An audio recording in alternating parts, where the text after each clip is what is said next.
Me llamo Ernesto Durán. Dentro me llamaban el profe. Tenía 32 años cuando cerraron esa puerta por primera vez y 72 cuando la abrieron. En el medio hay 40 años que no van a volver. No te cuento esto para que me tengas lástima, te lo cuento porque tú tienes lo que yo perdí, y la mayoría de las personas que tienen lo que yo perdí no saben lo que tienen. Hay una cosa que aprendí en 40 años mirando el mundo desde adentro, y es esta: el tiempo no espera a los que están esperando. Quédate. Porque lo que viene te va a cambiar. 40 años. Deja que eso te pese un momento. No es un número en una pantalla, son los años en que tu hijo pasa de tener 8 a tener 48 sin que tú estés. Son los años en que tu madre envejece, enferma y muere sin que puedas sentarte a su lado. Son los años en que el mundo sigue y tú estás quieto, mirando desde un lugar en el que nadie quiere estar. Y todo empezó con una sola noche. Con una sola palabra. Con un segundo en el que yo elegí algo que no valía lo que cobró. Sigue aquí. Porque lo que vine a decirte esta noche no lo vas a oír en ningún otro lado. Antes de esa noche yo era mecánico. Tenía un taller pequeño en una bodega alquilada a 3 cuadras de mi casa, en el barrio Aranjuez, en Medellín. Me llamaban a arreglar camiones, buses, lo que fuera con motor. Tenía las manos negras de martes a sábado y los domingos iba a misa con mi madre Rosario, no porque creyera mucho sino porque era por ella. Tenía un hijo, Camilo, 8 años, que me seguía al taller los sábados y miraba los motores con una seriedad de adulto. Le enseñaba los nombres de las herramientas. Le decía: un hombre que sabe con las manos nunca pasa hambre. Esa era mi forma de decirle que lo quería. Lo que creía que era fortaleza era mi punto más ciego. Vengo de una casa sin padre. Me hice solo. Y cuando uno se hace solo aprende que lo único que tiene es el nombre, porque plata puede faltar, trabajo puede faltar, pero si la gente te respeta, algo tienes. Eso creía yo. Esa creencia me construyó y me destruyó al mismo tiempo. Nunca aprendí a retirarme de una situación sin sentir que cedía. Para mí retirarme era perder, y perder era lo peor que le podía pasar a un hombre que se hizo solo. Ese patrón estaba ahí mucho antes de esa noche. La noche solo fue el árbol más grande que creció de esa raíz vieja.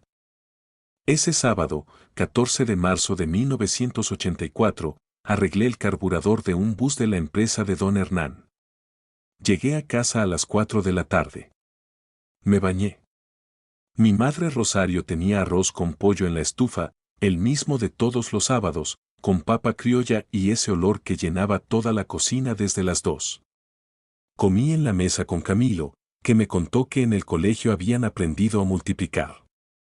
Le prometí que el domingo le enseñaba a multiplicar con los dedos, como me enseñó mi abuelo. Esa fue la última promesa que hice en libertad. Yo no lo sabía. Así funciona la vida, te quita las cosas sin avisarte. A las 10 de la noche fui al andén de don Fabio con 4 vecinos a jugar dominó.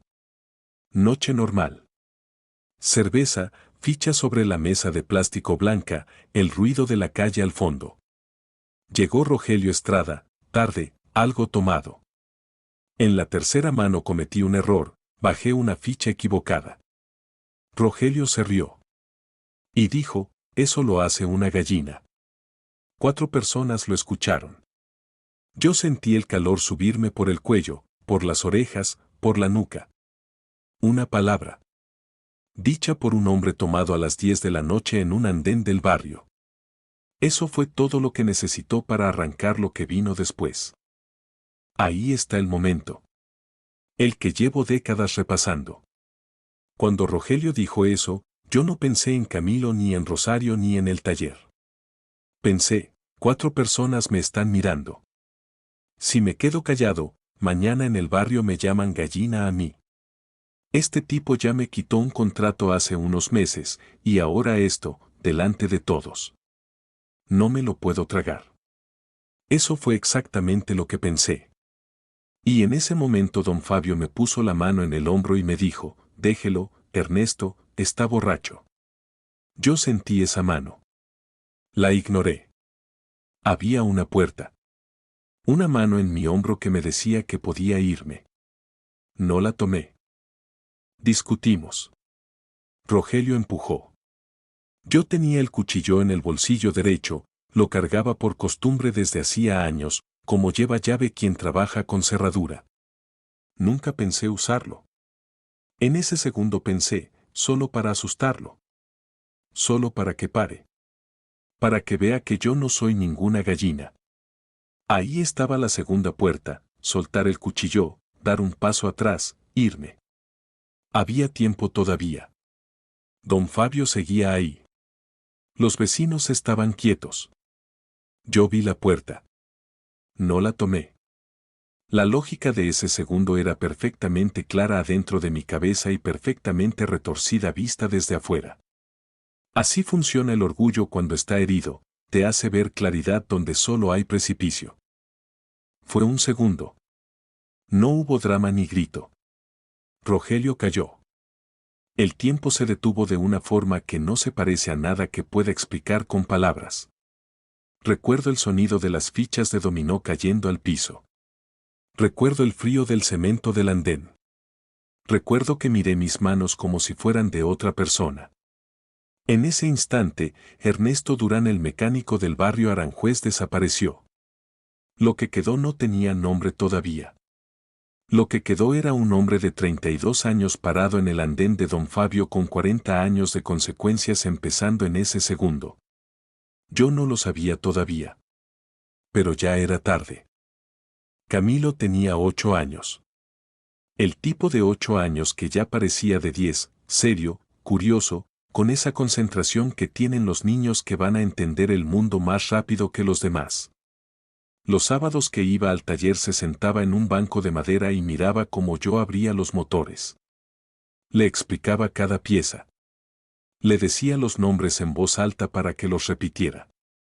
La llave inglesa. El carburador. El árbol de levas. Él los repetía con la misma seriedad con que los decía yo. Eso era lo que teníamos.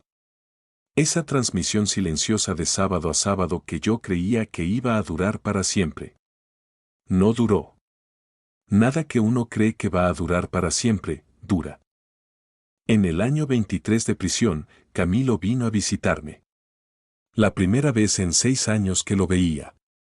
Llegó con traje de trabajo, corbata oscura, peinado hacia un lado. Se sentó frente al vidrio. Yo miré sus manos sobre la mesa, las manos de un hombre de 31 que ya no eran las manos del niño que repetía los nombres de las herramientas. Hablamos 20 minutos de cosas que no importaban. Cuando se fue, puso la mano en el vidrio por un segundo, un gesto breve, casi involuntario, como cuando uno cierra una puerta que no quiere cerrar pero cierra igual. Luego giró. Caminó hacia la salida. No volvió más. Esa mano en el vidrio. Un segundo. Ni siquiera me miró cuando la puso. Era como si el gesto viniera del niño que fue y no del hombre que era ya. 30 años he pensado en eso. No en las visitas que no hubo, no en las cartas que se fueron haciendo más cortas hasta que pararon, no en los cumpleaños ni en los eventos que no vi. En esa mano. Porque en esa mano estaba todo lo que nunca se dijo, todo lo que un hijo sin padre guarda en algún lugar que no nombra y que no muestra, pero que a veces, en un segundo descuidado, sale a la superficie. Y yo lo vi desde el otro lado del vidrio sin poder hacer nada. También estaba Marta, que me esperó 3 años y luego rehizo su vida. No la culpo. Estaba mi hermano Luis, que vino a verme los primeros 10 años y luego se enfermó y murió sin que yo pudiera salir a despedirlo. Estaban los compañeros del taller, los vecinos del andén, las personas que construyen el tejido de una vida ordinaria. El tiempo en prisión se mide en ausencias, no en días. 40 años sin escuchar la voz de Rosario. Una carta cada año, hasta que dejaron de llegar. Ese silencio acumulado pesa más que cualquier castigo físico que te pueda imponer un sistema. El sistema encierra el cuerpo. El silencio encierra todo lo demás. Adentro los días tienen una monotonía que no se parece a nada del mundo libre. El mismo recuento a las 6 de la mañana, el guardia golpeando las rejas, ese sonido metálico que escuché cada día durante 40 años. Las mismas paredes. El mismo fluorescente que zumbaba igual a las 2 de la mañana que a las 2 de la tarde. Mientras eso pasaba adentro, afuera Camilo entró a la universidad, se casó, tuvo hijos que yo no conozco. Afuera Rosario envejeció, se enfermó, murió. Me avisaron por carta. Año 18. Ni siquiera pude pedirle permiso al mundo para llorarla en paz. Lloré solo, en silencio, como se lloran las cosas que no tienen testigos. Cuando me detuvieron esa noche, los policías me quitaron todo, el cinturón, los cordones, el dinero y un reloj Seiko plateado que me había regalado mi padrino cuando abrí el taller. Me lo regaló y me dijo, ahora tienes tiempo que es tuyo. Lo guardaron en una bolsa de plástico con mi nombre. 40 años después me lo devolvieron junto con las demás pertenencias del ingreso. Me lo puse en la muñeca ahí mismo, en la puerta de salida. Estaba parado, sin cuerda, detenido en algún momento de 1984. Lo miré y pensé, el reloj se quedó quieto. Yo no. Todavía puedo moverme. Eso era todo lo que necesitaba saber. En el año 7 conocí a Fermín. Tenía 52 años, nunca había aprendido a leer y llevaba 16 adentro. Una tarde me pidió que le leyera una carta de su hija. Le leí. Después me preguntó si podía enseñarle. Empecé a enseñarle. 3 meses después Fermín leyó solo, por primera vez en su vida, en voz alta, las palabras de esa misma carta. Ahí entendí algo que adentro nadie me había dicho, que la libertad no es un lugar. Es un acto. Yo no tenía libertad de movimiento, pero tenía libertad de decidir qué hacía con las horas de patio. Nadie me podía quitar eso. Y ese acto, por pequeño que fuera, cambiaba el peso del día entero. La segunda lección la aprendí más despacio. Tardé 10 años en entenderla. Cuando entré, seguí siendo el mismo hombre orgulloso de afuera, me metí en peleas, sostuve actitud, defendí territorio que no valía nada. En el año 12 hubo una pelea que casi me cuesta la vida. Mientras me recuperaba tuve tiempo de pensar, tiempo real, quieto, sin escapatoria. Y entendí que el orgullo que me había metido adentro me estaba manteniendo adentro también. Que hay una diferencia entre dignidad y orgullo, la dignidad te sostiene de pie, el orgullo te tira al piso y te hace creer que es postura. Desde ese día empecé a construir una cosa distinta. Más lenta. Más sólida. Menos ruidosa. Esto es lo que nadie espera que diga, la prisión me dio algo. No la recuerdo con nostalgia ni la recomiendo como escuela. Pero hay una cosa que 40 años de encierro te dan que el mundo libre raramente da, claridad sobre quién eres cuando no hay nada que te distraiga. Afuera uno puede correr, consumir, llenarse de ruido, de ocupación, de planes. Adentro no. Adentro está lo que eres, solo, sin maquillaje, sin excusa. Yo descubrí adentro que era más curioso de lo que creía, más paciente de lo que había sido, más capaz de ayudar que de lastimar. Eso no me lo habría dado ninguna vida cómoda. Me lo dio el encierro. Eso no lo hace bueno. Lo hace costoso. ¿Cómo sirve eso para ti, que nunca estuviste preso? Así, cada noche, antes de dormir, hazte una pregunta. No qué pasó hoy, qué aprendiste. Si no tienes respuesta, busca activamente algo que aprender mañana. Lee una página. Ten una conversación de verdad. Sal de la ruta que repites sin pensar.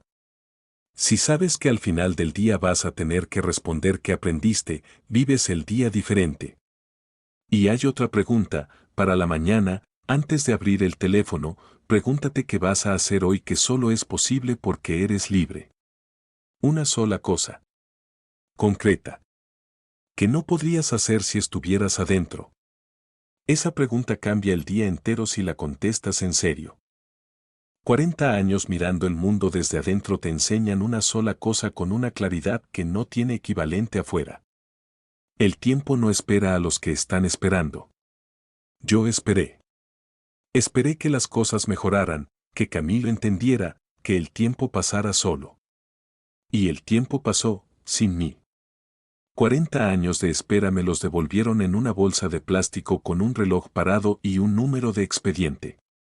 El tiempo no negocia, no da prórroga, no te avisa cuando se va. Y las personas que lo tienen en la mano ahora mismo, en este segundo, no siempre lo ven. Eso es lo que más me costó entender. Y lo que más te importa entender a ti. Pero tú estás aquí. Tú tienes lo que yo no tenía. Tienes una puerta que puedes abrir desde adentro. Tienes piernas que te llevan a donde necesites ir sin que nadie te dé permiso. Tienes el nombre de alguien a quien hace meses no llamas. Tienes una conversación postergada. Tienes un proyecto que empezaste y dejaste a medias porque siempre hay algo más urgente. Yo desperdicié mi libertad en un segundo, de una sola decisión. Tú la estás desperdiciando un día a la vez, sin darte cuenta. Y eso es peor. Porque tú sí tienes la opción de parar. Yo no la tuve después de ese segundo en el andén de Don Fabio. Tienes un teléfono en el bolsillo con el que puedes llamar a quien quieras ahora mismo. Sin central de prisión que te ponga en espera. Sin límite de minutos. Sin vidrio en el medio. Tienes la posibilidad de ir al aeropuerto mañana y comprar un tiquete a donde sea, eso existe para ti y no existe en ninguna cárcel del mundo. Tienes la opción de cambiar de trabajo, de ciudad, de vida, si lo decides. Yo tenía todo eso a los 32 años y no lo veía. No lo veía porque estaba demasiado ocupado cuidando una imagen que no valía lo que costó.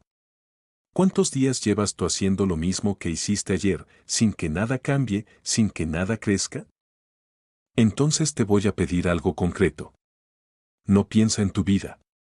No valora lo que tienes. Una cosa concreta. Hoy. Antes de que cierres este video, piensa en una sola cosa que llevas postergando. Una llamada. Una disculpa. Un paso hacia algo que siempre dices que empieza mañana. Ponle fecha hoy. No la semana que viene. Hoy. Porque mañana te van a aparecer otras cosas más urgentes, y pasado mañana también, y así se van los meses, y los meses se vuelven años, y los años no vuelven. Yo lo sé. Tengo 72 años y 14 meses de libertad. Sé exactamente cuánto pesa un año que no vuelve. No desperdicies los tuyos como yo desperdicié los míos.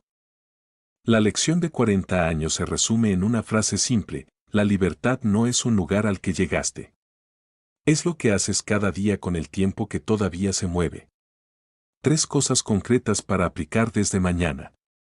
Primero, cada mañana, antes de abrir el teléfono, pregúntate qué vas a hacer hoy que solo es posible porque eres libre. Una sola cosa. Concreta. Segundo, cada noche, antes de dormir, pregúntate qué aprendiste hoy. Si no tienes respuesta, busca algo mañana. Tercero, identifica una cosa que llevas postergando y ponle fecha hoy, no después. Esas 3 preguntas cambian la textura de un día. Y los días son lo único que tenemos. Esta lección no es solo para quien estuvo preso. Es para cualquiera que haya guardado un rencor que no valía, postergado una disculpa hasta que la persona ya no estaba. Es para quien construyó una prisión invisible con las paredes del miedo, del orgullo, de la comodidad. Mi prisión tenía barrotes de acero. La tuya puede no tenerlos. Pero si pasas los días sin dirección, sin crecimiento, sin usar lo que tienes, el resultado es el mismo: años que se fueron sin dejar nada. La diferencia es que tú todavía puedes parar. Todavía puedes abrir la puerta que ya tienes abierta y cruzarla de verdad. Yo le daría todo por tener uno de los días que tú estás desperdiciando ahora mismo. Soy Ernesto Durán. El profe. Salí hace 14 meses con una bolsa de plástico, un número de expediente y un reloj parado. Me puse el reloj aunque no funcionara, porque quería tener en la muñeca lo que me quitaron. Pero el reloj ya no importa. Lo que importa es lo que hago con el tiempo que todavía se mueve. Eso es todo lo que tengo. Eso es todo lo que tienes tú también. No lo olvides cuando cierres este video. No lo olvides mañana cuando se te llene el día de cosas que parecen urgentes. No lo olvides cuando estés a punto de elegir el orgullo sobre lo que de verdad importa. El tiempo no espera a los que están esperando.